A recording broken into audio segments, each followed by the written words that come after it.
Hi പ്രിയപ്പെട്ടവരെ, കഴിഞ്ഞ ദിവസം എൻ്റെ ഒരു സ്റ്റുഡൻ്റ് എനിക്ക് മെസ്സേജ് അയച്ചിട്ട് പറഞ്ഞായിരുന്നു, ടീച്ചർ മാനിഫെസ്റ്റേഷൻ ടെക്നിക്കുകൾ കുറച്ച് പറഞ്ഞു കൊടുക്കാവോ. അങ്ങനെയാണ് മിക്കവരും ലൈഫ് രക്ഷപ്പെടുത്തി എടുക്കുന്നത്, പല മാനിഫെസ്റ്റേഷൻ ടെക്നിക്കുകളൊക്കെ ഉപയോഗിച്ചിട്ടാണ്. അതിനെക്കുറിച്ചൊന്ന് പറയുമോ എന്ന് ചോദിച്ചു. അപ്പോൾ ഞാൻ ഇന്നിവിടെ നിങ്ങളുമായിട്ട് ഷെയർ ചെയ്യാൻ പോകുന്നതെന്ന് പറഞ്ഞാൽ, ഞാൻ പറഞ്ഞല്ലോ, ഞാൻ കുറേ ക്ലാസ്സസ് അറ്റൻഡ് ചെയ്തിട്ട് എനിക്ക് ഏറ്റവും വാല്യുബിളായിട്ട് തോന്നിയ ഒരു ഇൻഫർമേഷനാണ് ഷെയർ ചെയ്യാൻ പോകുന്നത്. അതിനു മുമ്പേ ഞാനൊരു കാര്യം പറഞ്ഞോട്ടെ, ഞാനൊരു കോച്ചോ ഒരു ടീച്ചറോ ഒന്നുമല്ല. ആധികാരികമായിട്ട് അങ്ങനെ സംസാരിക്കാൻ എനിക്ക് അറിയേയില്ല. ഞാൻ പഠിച്ച കാര്യങ്ങൾ എൻ്റെ സ്റ്റുഡൻസിന്, ഞാനൊരു ടൈലറിങ്ങിൻ്റെ ടീച്ചറാണ്. അപ്പോൾ എൻ്റെ സ്റ്റുഡൻസിന് ഞാനിത് ഷെയർ ചെയ്യുന്നു. ഞാൻ പഠിച്ച കാര്യങ്ങൾ, ഞാൻ പാസ് ചെയ്ത് വന്ന എൻ്റെ എക്സ്പീരിയൻസ്, ഞാൻ ഈ ഒരു മൈൻഡ് പവർ കോച്ചിങ്ങിലൂടെ രക്ഷപ്പെട്ട ഒരാളാണ്. അപ്പോൾ അതുകൊണ്ട് മറ്റുള്ളവർക്ക് അത് ഉപകാരപ്പെടുകയാണെങ്കിൽ അങ്ങനെ ആയിക്കോട്ടെ എന്ന് വിചാരിച്ച് ഞാൻ ഷെയർ ചെയ്യുന്നു എന്നുള്ളതേ ഉള്ളൂ. ഇതിന് ഒരു ആധികാരികതയും ഇല്ല. ഞാൻ അങ്ങനെ ഒരു ട്രെയിനറല്ല. അതാദ്യമേ പറഞ്ഞോളട്ടെ. ആദ്യമായിട്ട് എൻ്റെ ഈ ഒരു ചാനലൊക്കെ കാണുന്നവർ ചിലപ്പോൾ തെറ്റിദ്ധരിക്കും ഞാൻ അടുത്തിനി ഉയർന്നു വരുന്ന ഒരു മാനിഫെസ്റ്റേഷൻ ട്രെയിനറാണോ എന്ന്. അല്ല. അപ്പോൾ ഞാൻ എൻ്റെ അനുഭവത്തിലൂടെ മാനിഫെസ്റ്റേഷനെ കുറിച്ചുള്ള ഗുണങ്ങളും ദോഷങ്ങളും പറഞ്ഞുതരാം. ആ ദോഷമാണ് ഹൈലൈറ്റ് എന്ന് പറയുന്നത്. നിങ്ങൾ ഇതുവരെയും ഏതൊരു യൂട്യൂബിൻ്റെ വീഡിയോ എടുത്ത് നോക്കിയാലും നിങ്ങൾക്ക് കാണാം, 7 ദിവസം കൊണ്ട് മാനിഫെസ്റ്റ് ചെയ്യാം, ലൈഫ് ഇപ്പോൾ തന്നെ മാറ്റിയെടുക്കാം, 363 മെത്തേഡ് യൂസ് ചെയ്യൂ, 369 മെത്തേഡ് യൂസ് ചെയ്യൂ, 555 മെത്തേഡ് യൂസ് ചെയ്യൂ, അത് ചെയ്യൂ, ഇത് ചെയ്യൂ എന്നൊക്കെ പറയാറുണ്ട് അല്ലേ. ആ ക്ലാസ് അറ്റൻഡ് ചെയ്യാൻ വരൂ, ഒരാഴ്ച കൊണ്ട് നിങ്ങളുടെ ലൈഫ് മറിയും എന്ന് പറയുന്നുണ്ട്. ഇതിൽ സത്യമുണ്ടോ എന്ന് ചോദിച്ചാൽ കുറച്ച് സത്യമുണ്ട്. ബാക്കി സത്യമല്ലേന്ന് ചോദിച്ചാൽ സത്യമാണ്, പക്ഷെ അതിൽ കുറച്ച് ദൂഷ്യവശങ്ങളുണ്ട്. നമ്മളിപ്പോൾ ഒരു മെഡിസിൻ കഴിക്കുന്നത് പോലെയാണ്. നമ്മളൊരു ആൻറ്റിബയോട്ടിക് ഡോസ് കൂട്ടി കഴിച്ചാൽ എന്ത് സംഭവിക്കും? അത് അപകടമാണ്. അതുകൊണ്ട് ആൻറ്റിബയോട്ടിക് ദോഷവും നമുക്ക് പറയാൻ പറ്റില്ലല്ലോ. അത് കൃത്യം അളവിൽ കഴിച്ചാൽ അത് ഒരു മനുഷ്യൻ്റെ ജീവിതം രക്ഷപ്പെടുത്തുന്ന ഒരു കാര്യമാണ് അല്ലേ. അതേസമയം അളവ് കൂടിയാൽ ജീവിതം നഷ്ടപ്പെടുത്തുകയും ചെയ്യും. അതേ പ്രോസസ്സ് തന്നെയാണ് എനിക്ക് തോന്നിയിട്ടുള്ളത് ഈ മാനിഫെസ്റ്റേഷൻ ടെക്നിക്ക് എന്ന് പറയുന്നത്. അപ്പോൾ ഞാനതിൽ എൻ്റെ എക്സ്പീരിയൻസ് ഞാൻ പറയാം. ഇപ്പം ഞാൻ മാനിഫെസ്റ്റ് ചെയ്ത് കിട്ടിയ ഒരു സംഭവം ആദ്യം നിങ്ങളുമായിട്ട് ഷെയർ ചെയ്യാം. ഞാനിപ്പോൾ കൊച്ചിയിലാണുള്ളത്. ട്രിവാൻഡ്രത്തായിരുന്നു ക്രിയേറ്റീവ് ഉണ്ടായിരുന്നത്. ഓഫ്ലൈൻ നിർത്തിയിട്ട് ഓൺലൈൻ തുടങ്ങിയ സമയത്ത് എനിക്ക് ക്രിയേറ്റീവിൽ സെപ്പറേറ്റ് അതിന് വേണ്ടി ഒരു ഓഫീസ് ഉണ്ടായിരുന്നു ട്രിവാൻഡ്രത്ത്. തിരിച്ച് കൊച്ചിയിൽ നമ്മൾ വരുമ്പോൾ റെൻറ്റിന് വരുന്ന സമയത്ത് നിങ്ങൾക്കറിയാലോ, കൊച്ചിയിൽ റെൻറ്റ് വളരെ ഹൈ റെൻറ്റാണ്. അപ്പോൾ ഞാൻ വീടെടുക്കുന്ന സമയത്ത് ക്രിയേറ്റീവും കൂടെ ചേർത്തെടുക്കാം, അങ്ങനെ ഒരു 3 BHK ഉള്ള വലിയൊരു ഫ്ലാറ്റാണ്. നല്ല ഹൈ കോസ്റ്റിലാണ് ഞാൻ ആ ഫ്ലാറ്റ് റെൻറ്റിന് എടുക്കുന്നത്. നല്ല കമ്മ്യൂണിറ്റി, നല്ല അറ്റ്മോസ്ഫിയർ, എല്ലാം കൊണ്ടും വളരെ നല്ലൊരു അറ്റ്മോസ്ഫിയറാണ്. ഞാൻ കൊച്ചിയിലേക്ക് വന്നപ്പോൾ അതും ഞാൻ മാനിഫെസ്റ്റ് ചെയ്ത് കിട്ടിയതാണ് എനിക്ക്. പക്ഷെ അങ്ങനെ ഇരിക്കുന്ന സമയത്ത് വീട്ടിലെന്ന് പറഞ്ഞാൽ കൊച്ചി എന്ന് പറയുന്ന ഒരു വൈബ്രൻറ്റ് പ്ലേസാണ്. പ്രത്യേകിച്ച് എൻ്റെ മക്കളുടെ ഫ്രണ്ട്സും അങ്ങനെ വീട് മൊത്തം എപ്പോഴും ഗസ്റ്റായിരിക്കും. ഗസ്റ്റ് ഒഴിഞ്ഞൊരു സമയം നമുക്ക് വീട്ടിൽ ഉണ്ടാകാറില്ല. എനിക്ക് ക്ലാസ്സസ് ഒന്ന് നേരെ എടുക്കാനോ ക്രിയേറ്റീവ് നല്ലതുപോലെ നോക്കി നടത്താനോ ഒന്നിനും ടൈം തികയാത്തൊരവസ്ഥ. കാര്യം നമ്മൾ ഫുൾ ടൈം വീട്ടിൽ ഇരുന്നാണ് വർക്ക് ചെയ്യുന്നത്. അപ്പോൾ വീട്ടിലാരെങ്കിലും വരും, എപ്പോഴും വീട്ടിൽ ഗസ്റ്റുകളാണ്.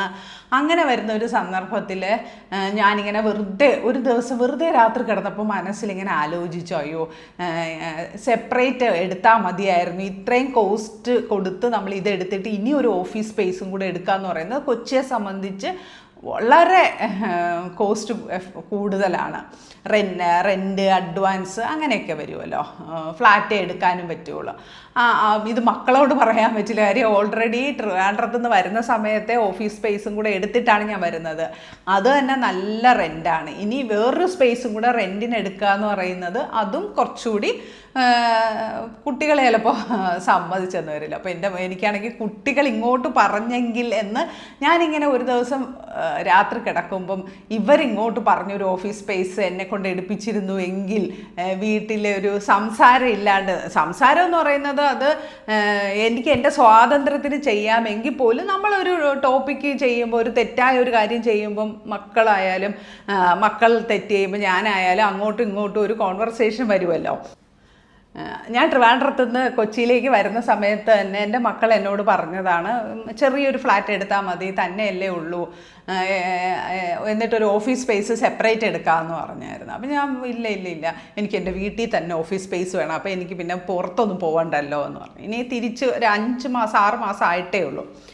തിരിച്ച് എനിക്ക് അവരോട് അങ്ങനെ പറയാനൊരു മടി. അങ്ങനെ ഒരു ദിവസം രാത്രി ഞാനിങ്ങനെ കിടന്ന് ഇങ്ങനെ എനിക്കൊരു ഓഫീസ് സ്പേസ് കിട്ടിയിരുന്നെങ്കിൽ എന്ന് ആലോചിച്ചിട്ട് പിറ്റേ ദിവസം രാവിലെ എൻ്റെ മോള് എന്നോട് വന്നിട്ട് ഇങ്ങോട്ട് ചോദിക്കുന്നു, മമ്മിക്ക് ഇവിടെ തിരക്കും കാര്യങ്ങളൊക്കെ ആയിട്ട് ബുദ്ധിമുട്ടല്ലേ, മമ്മി എന്തുകൊണ്ടൊരു ഓഫീസ് സ്പേസ് നോക്കുന്നില്ല, അതല്ലേ നല്ലത്, ഇപ്പോൾ മമ്മിക്കൊരു ടൈം കിട്ടുമല്ലോ എന്ന് പറയുന്നു.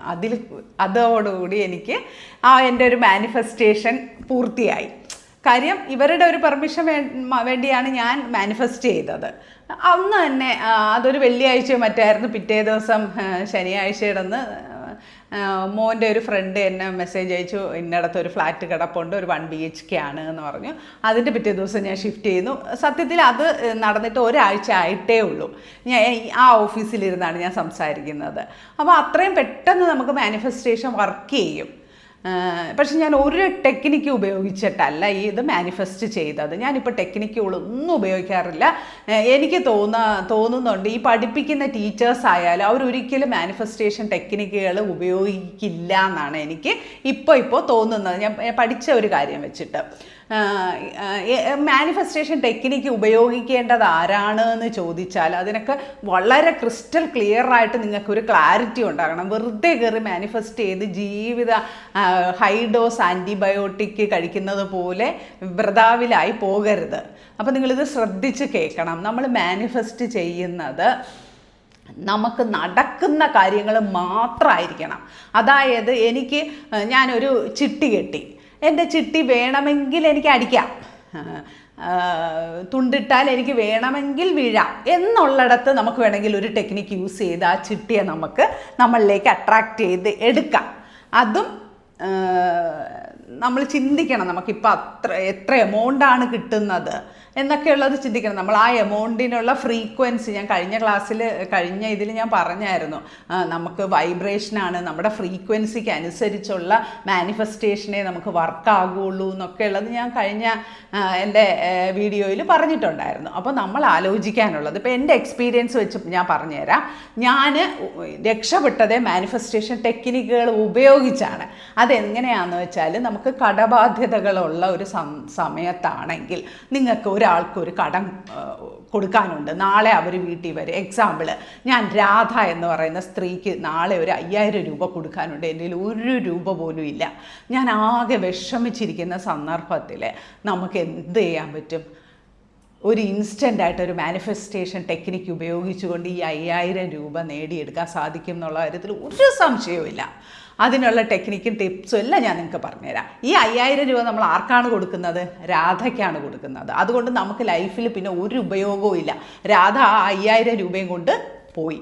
അതേസമയം നമ്മളൊരു സേവിങ്സിന് വേണ്ടിയിട്ട് ഈ 5000 രൂപ എടുക്കുകയാണെന്ന് വിചാരിച്ചോളൂ, മാനിഫെസ്റ്റ് ചെയ്ത്, അത് നമുക്ക് ദോഷം ഉണ്ടാക്കും. ചുരുക്കി പറഞ്ഞാൽ നമുക്ക് ലോങ് ലാസ്റ്റിംഗ് ആയിട്ട് വേണ്ടുന്ന ഒരു കാര്യങ്ങൾ മാനിഫെസ്റ്റ് ചെയ്ത് ടെക്നിക്ക് ഉപയോഗിച്ച് മാനിഫെസ്റ്റ് ചെയ്യാതിരിക്കുക. അതിന് നമ്മൾ ലോങ് ടേം വിഷൻ ബോർഡ് അങ്ങനത്തെ കാര്യങ്ങളൊക്കെ യൂസ് ചെയ്യുക. അല്ലാതെ ഈ പറയുന്ന പോലെ 555 369 ടെക്നിക്ക് അങ്ങനത്തെ ടെക്നിക്കിനെ കുറിച്ചാണ് ഞാൻ പറയുന്നത്. അല്ലാതെ വിഷ്വലൈസേഷൻ അതൊക്കെ നന്നായിട്ട് വർക്ക് ചെയ്യുക. അതൊരു ലോങ് ടേം പ്രോസസ്സാണ്. അതൊന്നും ഇന്ന് ചെയ്തു എന്ന് പറഞ്ഞ് നാളെ നടക്കുന്ന കാര്യമല്ല. അതൊക്കെ ചെയ്യുന്നതിന് കുഴപ്പമില്ല. പക്ഷേ ഇങ്ങനത്തെ ഇൻസ്റ്റൻറ്റ് മാനിഫെസ്റ്റേഷൻ ടെക്നിക്കുകളൊന്നും ഉപയോഗിച്ച് നമുക്ക് ലൈഫിൽ മുന്നോട്ട് പോകേണ്ടതായിട്ടുള്ള ഒരു കാര്യങ്ങൾ മാനിഫെസ്റ്റ് ചെയ്യാൻ പാടില്ല. അങ്ങനെ ചെയ്താലുള്ള ദോഷം ഞാൻ പറഞ്ഞുതരാം. ഒന്ന്, ഞാൻ കഴിഞ്ഞ ക്ലാസ്സിൽ പറഞ്ഞു, നമുക്കൊരു ഫ്രീക്വൻസി ലെവലുണ്ട്. ഇപ്പോൾ എൻ്റെ ഫ്രീക്വൻസി 25 ആണ്.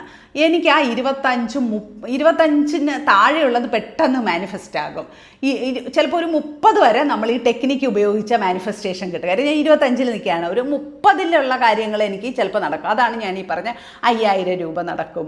അങ്ങനത്തെ കാര്യങ്ങളൊക്കെ നമുക്ക് വരാൻ സാധ്യതയുണ്ട്. കാര്യം നമുക്ക് ആ ഒരു മാനിഫെസ്റ്റേഷൻ ഫ്രീക്വൻസിയോട് നമ്മൾ ഏതാണ്ട് അടുത്തെത്തി. പക്ഷേ നമ്മൾ 75% 80% ഉള്ള കാര്യങ്ങൾ ഒരിക്കലും മാനിഫെസ്റ്റേഷൻ ടെക്നിക്ക് ഉപയോഗിച്ച് ചെയ്യാൻ പാടില്ല.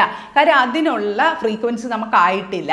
അങ്ങനെ വന്നാൽ എന്ത് സംഭവിക്കും എന്നുള്ളത് ഞാനൊരു കഥയിലൂടെ നിങ്ങൾക്ക് പറഞ്ഞുതരാം. ഇപ്പോൾ എക്സാമ്പിൾ പറയുകയാണെങ്കിൽ, ഞാനൊരു എക്സാം എഴുതിക്കൊണ്ടിരിക്കുക. ഞാൻ 10ാം ക്ലാസ്സിൽ പഠിക്കുന്ന ഒരു വിദ്യാർത്ഥിയാണെന്ന് വിചാരിച്ചോളൂ. ഞാൻ എക്സാം എഴുതുന്നത്, എനിക്ക് എല്ലാ എക്സാമിന് 25, 26, 24, 23 ആ ഒരു റേഞ്ചിലാണ് മാർക്ക് കിട്ടിക്കൊണ്ടിരിക്കുന്നത്. അങ്ങനെ ഇരിക്കുന്ന സമയത്ത് ഞാനൊരു ടീച്ചറുടെ ക്ലാസ് അറ്റൻഡ് ചെയ്യുന്നു. അപ്പോൾ മാനിഫെസ്റ്റേഷൻ ടെക്നിക്ക് ഉപയോഗിച്ചാൽ നമുക്ക് എന്തും നേടാമെന്ന് വിചാരിക്കുന്നു. അപ്പോൾ നമ്മൾ വിചാരിക്കും, ഓ ശരി, ഇനി പഠിക്കേണ്ടല്ലോ, എന്തും നേടാമല്ലോ. അപ്പം ഇരുന്ന് മാനിഫെസ്റ്റ് ചെയ്യുന്നു, പഠിക്കുന്നതിന് പോലെ മാനിഫെസ്റ്റ് ചെയ്യുന്നു. മാനിഫെസ്റ്റ് ചെയ്ത് 75 മാർക്ക് വേണമെന്ന് മാനിഫെസ്റ്റ് ചെയ്യുന്നു, ടെക്നിക്ക് ഉപയോഗിക്കുന്നു. മാനിഫെസ്റ്റ് ചെയ്ത് നമ്മൾ എക്സാം എഴുതാൻ പോകുമ്പോൾ നമുക്ക് യാദൃശ്ചികമായിട്ട് തൊട്ടടുത്തിരിക്കുന്ന ആൾ നമുക്ക് കാണിച്ചു തരുന്നു, നല്ല പഠിപ്പിസ്റ്റായിരുന്നു, അയാൾ നമുക്ക് കാണിച്ചു തരുന്നു. അല്ലെങ്കിൽ നമ്മൾ ആകെ പഠിച്ച എത്ര ക്വസ്റ്റ്യൻ ഉണ്ടോ അത് മാത്രം ചോദിക്കുന്നു. ആ ഒരു രീതിയിൽ നമുക്ക് 75 മാർക്ക് കിട്ടി. അപ്പം നമ്മൾ നിൽക്കുന്ന ഫ്രീക്വൻസി ലെവൽ 25ആണ്, നമുക്ക് കിട്ടിയത് 75ആണ്. ഈ ഫ്രീക്വൻസി 75നെ നമ്മൾ ഈ 25ലേക്ക് കൊണ്ടുവരികയാണ്, നമ്മുടെ അടുത്തേക്ക് കൊണ്ടുവരികയാണ് ചെയ്യുന്നത്. അപ്പം അതിനെയാണ് നമ്മൾ ഇല്ലാത്ത കാര്യം കിട്ടുക എന്ന് പറയുന്നത്. അത് നമ്മളുടെ ലൈഫിലേക്ക് വരുമ്പോൾ നമ്മൾ എന്താ വിചാരിക്കുന്നത്, ഈ 75 മാർക്ക് കൊണ്ട് ലൈഫ് രക്ഷപ്പെടുമെന്ന്? ഒരിക്കലുമില്ല. ഈ 75 മാർക്ക് കൊണ്ട് നമ്മുടെ ജീവിതം നഷ്ടപ്പെടുകയാണ് ചെയ്യുന്നത്. ഈ 75% മാർക്ക് വരുമ്പോൾ എന്താ സംഭവിക്കുക, എല്ലാവരും നമ്മളെക്കുറിച്ച് ഓവറായിട്ട് എക്സ്പെക്റ്റ് ചെയ്യും. പിന്നെ നമ്മൾ പഠിക്കാൻ നമുക്ക് തോന്നില്ല. കാര്യം നമ്മൾ വിചാരിക്കും മാനിഫെസ്റ്റ് ചെയ്താൽ കാര്യങ്ങളൊക്കെ നടക്കുമല്ലോ എന്ന് വിചാരിക്കും. പിന്നെ നമുക്ക് അഹങ്കാരം വരും, നമ്മൾ പഠിക്കുന്നില്ല. അത് കഴിഞ്ഞ് ബോർഡ് എക്സാം വരുമ്പോൾ നമ്മൾ തോറ്റു തുന്നം പാടിയിട്ടുണ്ടാവും. വീട്ടുകാരെല്ലാവരും പറയൂ, ഇന്ന എക്സാമിന് 75 മാർക്ക് മേടിച്ചതാണ്, ഇപ്പോൾ കണ്ടോ തോറ്റിരിക്കുന്നു, ഇതിൻ്റെ ഇടയിൽ അങ്ങനെയാ ഇങ്ങനെ. പിന്നെ നമ്മളുടെ ലൈഫ് ഈ 75 മാർക്ക് കൊണ്ട്, അല്ലെങ്കിൽ തോറ്റാലും വീട്ടുകാർക്ക് വലിയ പ്രശ്നമില്ല. കാര്യം 25 മാർക്കാണ് കിട്ടിക്കൊണ്ടിരുന്നത്, അല്ലെങ്കിൽ അവൾ അത്രേ പഠിക്കുകയുള്ളൂ. പക്ഷേ ഒരിക്കൽ 75 മാർക്ക് വാങ്ങിച്ചതോടുകൂടി വീട്ടുകാർക്കും ഭയങ്കര എക്സ്പെക്റ്റേഷനായി, സ്കൂളിലും ഭയങ്കര എക്സ്പെക്റ്റേഷനായി. അങ്ങനെ വരുമ്പോൾ എന്ത് സംഭവിച്ചു, ഈ 75 എന്ന് പറയുന്ന മാർക്ക് കൊണ്ട് തന്നെ നമ്മളുടെ ലൈഫ് നമുക്ക് ബുദ്ധിമുട്ടിലായി പോകും. അങ്ങനെ നമ്മൾ ഇപ്പോൾ ഒരു വീടൊക്കെ മാനിഫെസ്റ്റ് ചെയ്യുന്ന ഒരുപാട് ആൾക്കാരെ എനിക്കറിയാം. വീടൊക്കെ കഷ്ടപ്പെട്ട് മാനിഫെസ്റ്റ് ചെയ്ത് വീട് കിട്ടിയാൽ എന്ത് സംഭവിക്കുക, ലോണ്, കടം, ബാധ്യത. പിന്നെ ആ വീട്ടിൽ നമ്മൾ കിടന്നങ്ങ് കഷ്ടപ്പെടുകയാണ്. എന്താണ്, നമ്മൾ മാനിഫെസ്റ്റ് ചെയ്ത് കിട്ടിയ വീടാണ്, പക്ഷെ ആ വീടിൻ്റെ ഫ്രീക്വൻസിയിൽ നമ്മൾ എത്തിയിട്ടില്ല. നമുക്കൊരു സ്വന്തമായിട്ടൊരു വീട് വാങ്ങേണ്ടുന്ന ഫ്രീക്വൻസി ലെവലിലേക്ക് നമ്മൾ എത്തിയിട്ടില്ല. അതുകൊണ്ട് അത് നമ്മളുടെ കൂടെ വന്ന് ചേർന്നാൽ, നമ്മൾ ഇഷ്ടമില്ലാത്ത ഒരു സ്ഥലത്ത് പോയാൽ നമ്മൾ എന്താ ചെയ്യുക, നമ്മൾ എങ്ങനെയെങ്കിലും അവിടെ നിന്ന് രക്ഷപ്പെടാൻ നോക്കൂലേ? അതുപോലെ തന്നെയാണ് നമ്മളുടെ ഫ്രീക്വൻസിയിലല്ലാതെ വേറൊരു ഫ്രീക്വൻസിയിലേക്ക് ഒരു സാധനം വരുമ്പോൾ ആ സാധനം എത്രയും പെട്ടെന്ന് നമ്മളെ ബുദ്ധിമുട്ടിപ്പിച്ച് രക്ഷപ്പെടാൻ നോക്കും. അങ്ങനെ മാനിഫെസ്റ്റ് ചെയ്യാൻ ശ്രമിക്കുമ്പോഴാണ് പല അബദ്ധങ്ങളും ജീവിതത്തിൽ സംഭവിക്കുന്നത്. ഞാനൊരു ക്ലാസ് അറ്റൻഡ് ചെയ്ത സമയത്ത് അവിടുത്തെ ടീച്ചർ പറയുന്നുണ്ടായിരുന്നു, ഒരു ലേഡി മാനിഫെസ്റ്റ് ചെയ്ത് ഒരു കുഞ്ഞിനെ കിട്ടിയതിന് ശേഷം ഈ കുഞ്ഞ് ജനിച്ച അന്ന് മുതൽ അസുഖവും മറ്റു കാര്യങ്ങളും ഒക്കെ വന്ന് ഈ കുഞ്ഞ് മരണപ്പെട്ടു പോയി. പിന്നെ അവർക്ക് ലൈഫിൽ ഭയങ്കര ഇപ്പോൾ കുഞ്ഞ് ഇല്ലെങ്കിലുള്ളതിനെക്കാട്ടി ദുഃഖമാണല്ലോ വന്ന കുഞ്ഞ് മരിച്ചു പോകാമെന്ന് പറഞ്ഞാൽ. അത് വളരെയധികം ദുഃഖമായി. അവസാനം അവർ ഡിപ്രഷനിലൊക്കെ പോയി. പിന്നീട് ക്ലാസ്സൊക്കെ അറ്റൻഡ് ചെയ്ത് അവർ ഹീലിംഗ് പ്രോസസ്സൊക്കെ കംപ്ലീറ്റ് ചെയ്തതിന് ശേഷം അവർക്ക് കുഞ്ഞിനെ കിട്ടി. പിന്നെ ആ കുഞ്ഞുമായിട്ട് സുഖമായിട്ട് ജീവിക്കുന്നു. അപ്പം ആ ഒരു ഫ്രീക്വൻസിയിൽ എത്തിയതിന് ശേഷം നമുക്ക് കിട്ടുന്ന കാര്യങ്ങളെ നിലനിൽക്കുള്ളൂ. നമ്മൾ ലോ ലെവലിൽ നിന്ന് ഹയർ ലെവലിലുള്ള കാര്യങ്ങൾ എന്ത് മാനിഫെസ്റ്റേഷൻ ടെക്നിക്ക് ഉപയോഗിച്ച് നേടിയെടുത്താലും അത് നിലനിൽക്കില്ല എന്നുള്ളതാണ് ഞാൻ ഈ ഒരു ഇത്രയും ഫീസ് കൊടുത്ത് പഠിച്ചതിൽ എനിക്ക് ഏറ്റവും വാല്യുബിളായിട്ട്, ഇനിയും ഫീസ് കൊടുത്താലും കിട്ടാത്ത അത്രയും മൂല്യം എനിക്ക് ഈ ഒരു ഇതിൽ കിട്ടി. കാര്യം ഞാൻ ചുമ്മാ മാനിഫെസ്റ്റ് ചെയ്യുന്ന ആളാണ്, ചുമ്മാ ടെക്നിക്ക് ഉപയോഗിക്കും. എനിക്ക് ഇഷ്ടംപോലെ ടെക്നിക്കുകൾ അറിയാം. ടെക്നിക്ക് ഉപയോഗിക്കുമ്പോഴൊക്കെ വിജയിക്കുകയും ചെയ്യും. അപ്പോൾ നമുക്ക് ഭയങ്കര ആവേശം കൂടും. ഒരു ടെക്നിക്ക് ഉപയോഗിക്കുന്നു, ഓക്കെ അത് സക്സസ് ആവുന്നു, അടുത്തത് ഉപയോഗിക്കുന്നു. അങ്ങനെ ഉപയോഗിച്ച് വന്നപ്പോഴാണ് എനിക്ക് ശരിക്കുമുള്ള ഒരു അറിവ് കിട്ടുന്നത്. ആ അറിവ് കിട്ടിയതോടുകൂടി ഞാൻ മാനിഫെസ്റ്റേഷൻ ടെക്നിക്ക് ഉപയോഗിച്ച് ഒന്നും ചെയ്യാറില്ല, വിഷ്വലൈസേഷൻ ചെയ്യാറുണ്ട്. അങ്ങനത്തെ കാര്യങ്ങളാണ് ഞാൻ കൂടുതൽ കോൺസെൻട്രേറ്റ് ചെയ്യുന്നത്. പക്ഷേ ഞാൻ രക്ഷപ്പെട്ടതും മാനിഫെസ്റ്റേഷൻ ടെക്നിക്ക് ഉപയോഗിച്ചാണ്. ഞാൻ ഈ പറയുന്ന പോലെ എനിക്ക് ബാധ്യതകളുണ്ടായിരുന്നു. അപ്പോൾ ഓരോ ദിവസവും ഞാൻ ചെറിയ ചെറിയ ചെറിയ എമൗണ്ടുകൾ ഇങ്ങനെ, കൂടുതലും പൈസയ്ക്ക് വേണ്ടിയിട്ടാണ് ഞാൻ മാനിഫെസ്റ്റ് ചെയ്തിട്ടുള്ളത്, ടെക്നിക്ക് ഉപയോഗിച്ചിട്ടുള്ളത്. അങ്ങനെ ടെക്നിക്ക് ഉപയോഗിച്ച് ചെറിയ ചെറിയ ചെറിയ കാര്യങ്ങൾ നേടിയെടുത്ത് അതിനൊപ്പം ഞാൻ എൻ്റെ ഫ്രീക്വൻസി ലെവൽ വർദ്ധിപ്പിച്ചു. ഞാൻ ഹീലിംഗ് പ്രോസസ്സ് ചെയ്തു. ഞാൻ പറഞ്ഞല്ലോ, ഗ്രാറ്റിറ്റ്യൂഡ് അഫർമേഷൻസ് എഴുതുകയും പറയുകയും എപ്പോഴും ഗ്രാറ്റിറ്റ്യൂഡിൽ ജീവിക്കുക, സന്തോഷമായിട്ട് ഇരിക്കുക എന്നുള്ള ഒരുപാട് കാര്യങ്ങൾ മെയിൻറ്റെയിൻ ചെയ്തുകൊണ്ടാണ് ഞാൻ ഈ മാനിഫെസ്റ്റേഷൻ ചെയ്യുന്നത്. ഇപ്പം ഞാൻ ഒരു ടെക്നിക്ക് ഉപയോഗിക്കാറില്ല, പക്ഷേ എനിക്ക് മാനിഫെസ്റ്റേഷനൊക്കെ നന്നായിട്ട് വർക്ക് ചെയ്യും. കാര്യം ഞാൻ അത്ര എഫേർട്ട് ഇടുന്നുണ്ട് കേട്ടോ. ഞാൻ ഒരു കാര്യത്തിൽ 100% എഫേർട്ട് 100 ഇടില്ല, ഒരു 80-70 ഒക്കെ ഇടുന്ന ഒരാളാണ്. അതുകൊണ്ടാണ്. അല്ലാതെ എല്ലാവർക്കും അങ്ങനെ കിട്ടുമോ എന്ന് ചോദിച്ചാൽ നമ്മൾ എഫേർട്ട് ഇട്ടാൽ കിട്ടും കേട്ടോ. മാനിഫെസ്റ്റേഷൻ നന്നായിട്ട് വർക്ക് ചെയ്യും, മിറാക്കിളായിട്ട് വർക്ക് ചെയ്യുമെന്ന് എനിക്ക് തോന്നാറുണ്ട് കേട്ടോ. പക്ഷേ നമ്മൾ മാനിഫെസ്റ്റ് ചെയ്ത് റോങ് കാര്യങ്ങൾ, ഇപ്പം എനിക്ക് വേണമെങ്കിൽ കൊച്ചിയിൽ ഒരു ഫ്ലാറ്റ് സ്വന്തമായിട്ട് വാങ്ങാൻ ഒന്ന് മാനിഫെസ്റ്റ് ചെയ്താൽ കിട്ടും. കാര്യം എനിക്ക് ആ ഒരു സാമ്പത്തിക ലെവലിലേക്കൊക്കെ എനിക്ക് ഉണ്ടെന്ന് എനിക്കറിയാം. പക്ഷേ എനിക്ക് ദുബായിലൊരു ഫ്ലാറ്റ് വേണമെന്ന് ഞാൻ മാനിഫെസ്റ്റ് ചെയ്ത് കഴിഞ്ഞ് എനിക്ക് ചിലപ്പോൾ കിട്ടുമായിരിക്കും. കിട്ടിക്കഴിഞ്ഞാൽ അതോടുകൂടി എൻ്റെ ചീട്ട് മടങ്ങും. കാര്യം അത്രയ്ക്കുള്ള ഫ്രീക്വൻസി എനിക്കായിട്ടില്ല. അങ്ങനെ ആകാത്ത ഞാൻ ഇപ്പോൾ ചാടിക്കയറി ദുബായിലൊരു ഫ്ലാറ്റ് വാങ്ങാൻ എൻ്റെ ആകെയുള്ള കുറച്ച് സമ്പാദ്യം എടുത്ത് കൊണ്ടുപോയി അവിടെ കൊണ്ടുപോയി ഇട്ട് കഴിഞ്ഞാൽ പെട്ടുപോകും. അപ്പോൾ നമുക്ക് നമ്മളുടെ ഫ്രീക്വൻസി മനസ്സിലാകാൻ സാധിക്കുന്നത് എങ്ങനെയാണെന്ന് വെച്ച് കഴിഞ്ഞാൽ, നമ്മൾ ഒരു കാര്യം മാനിഫെസ്റ്റ് ചെയ്യുമ്പോൾ നമുക്ക് എന്ത് ലെവലിലുള്ള കാര്യങ്ങളാണ് നടക്കുക, അതാണ് നമ്മളുടെ ഒരു ടെക്നിക്ക് ഉപയോഗിക്കാതെ നമുക്ക് എന്തൊക്കെ കാര്യങ്ങൾ മാനിഫെസ്റ്റ് ആകും, അതാണ് നമ്മൾക്ക് മനസ്സിലാകാൻ സാധിക്കുന്ന ഒരു ഫ്രീക്വൻസി ലെവൽ. ഒരു തവണയല്ല, ഒരു 2-3 തവണയൊക്കെ നമ്മളിങ്ങനെ വാച്ച് ചെയ്യുമ്പോൾ നമുക്ക് മനസ്സിലാവും നമ്മൾ ഇന്ന ഒരു കാര്യം വിചാരിച്ചാൽ നടക്കും, പക്ഷെ വേറൊരു കാര്യം വിചാരിച്ചാൽ നടക്കില്ല. അപ്പോൾ ആ ഫ്രീക്വൻസിയിൽ നമ്മൾ എത്തിയിട്ടില്ല, ഈ ഫ്രീക്വൻസിയിൽ നമ്മൾ എത്തിയിട്ടുമുണ്ട്. ആ ഒരു ലെവലിൽ നമ്മൾ പതുക്കെ നമ്മുടെ ഫ്രീക്വൻസി ഉയർത്തുന്നതിനോടൊപ്പം നമ്മൾ മാനിഫെസ്റ്റ് ഒരു ടെക്നിക്ക് ഉപയോഗിക്കാതെ തന്നെ മാനിഫെസ്റ്റ് ആകും. പക്ഷേ തുടക്കത്തിൽ അത് വർക്ക് ചെയ്യില്ല. അപ്പോൾ നിങ്ങൾ ടെക്നിക്ക് ഉപയോഗിച്ച് ചെയ്യുന്നതാണ് നല്ലത്. ഞാൻ പറഞ്ഞല്ലോ, നമ്മളിപ്പോൾ കടത്തിൽ മുങ്ങി നിൽക്കുവാണ്, ഇനി നമുക്ക് ലൈഫില്ല. അപ്പോൾ നമുക്ക് എന്തെങ്കിലും ചെയ്ത് കടത്തിൽ നിന്ന് രക്ഷപ്പെടുക എന്നുള്ളതാണ്. അതിന് നമുക്ക് എന്ത് മാനിഫെസ്റ്റേഷൻ ടെക്നിക്ക് ഉപയോഗിക്കാം. കാര്യം നമ്മൾ മറ്റൊരാൾക്ക് കൊടുക്കുന്ന പൈസയാണ്, അത് നമ്മളുടെ ലൈഫിലില്ല. പിന്നെ ഈ 5000 രൂപ നമ്മൾ രാധയ്ക്ക് കൊടുക്കുന്നു, രാധ കൊണ്ടങ്ങ് പോവുകയും ചെയ്തു, ആ പൈസ പിന്നെ നമ്മുടെ കയ്യിലില്ല. അതുകൊണ്ട് തന്നെ അത്തരം ടെക്നിക്കുകളൊക്കെ ഉപയോഗിച്ച് നമ്മളുടെ കടബാധ്യതകൾ തീർക്കുക, ചിട്ടിപ്പൈസ അടയ്ക്കുക, അല്ലെങ്കിൽ എന്തെങ്കിലും അസുഖമൊക്കെ വന്നു അതിനെയൊക്കെ മാറ്റുക, അതൊക്കെ നമുക്ക് ഈ ടെക്നിക്ക് യൂസ് ചെയ്യാം.